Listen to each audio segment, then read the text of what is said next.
Hello friend, मी जयश्री भालेराव. मी आज cream कशी bit करणार आहे आणि किती टाईम लागेल हे तुमच्यासोबत शेअर करणार आहे. मी सोनेपची क्रीम घेतलेली आहे. 1 किलोचं पॅकेट असतं ते 170 रुपयाला भेटते ती. आणि 2 कप मी क्रीम घेतली आणि ती छानपणे आता बीट करून घेणार आहे. पहिलं महत्त्वाचं आपल्याला बीटर लागतं. मी ऑनलाईन Meeshoवरच मागितलेलं होतं. 2-3 वर्ष झाले पण मला अजून काही प्रॉब्लेम नाही आला. मी 1,500 रुपयाला घेतलेलं होतं बीटर. आणि छानपणे 10 मिनिटामध्ये क्रीम आपली छानपणे बीट होती. क्रीम थंडी असल्यानंतर एकदम फास्ट क्रीम आपल्याला थंडीच घ्यायची आहे. आणि आता मी बीट करून घेते.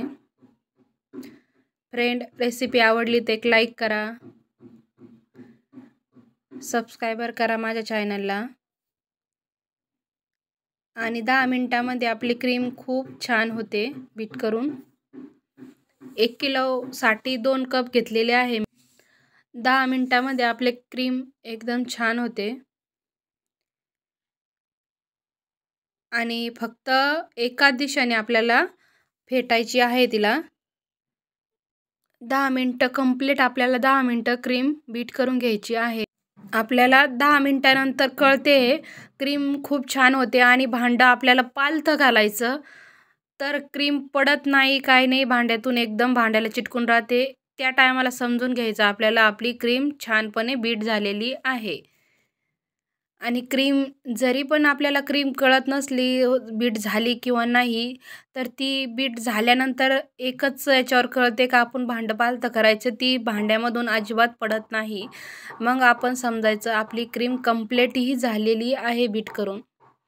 आणि खूप छान होते. आणि ज्या टायमाला आपण बीट करतो त्या टायमाला आपल्याला नवीन आपण केक बनवितो त्या टायमाला आपल्याला त्याचं काहीच नॉलेज नाही राहत.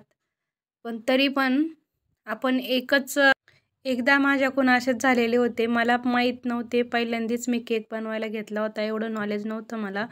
क्रीम माझी छान बीट नव्हती झालेली. ती भांड्यातून मी पालथं भांडं केल्यानंतर ती भांड्यातून पडली.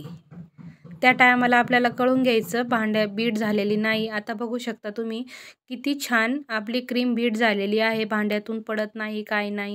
अशीच छानपणे आपल्याला क्रीम बीट करून घ्यायची आहे. तुम्हाला कशी वाटली रे क्रीम?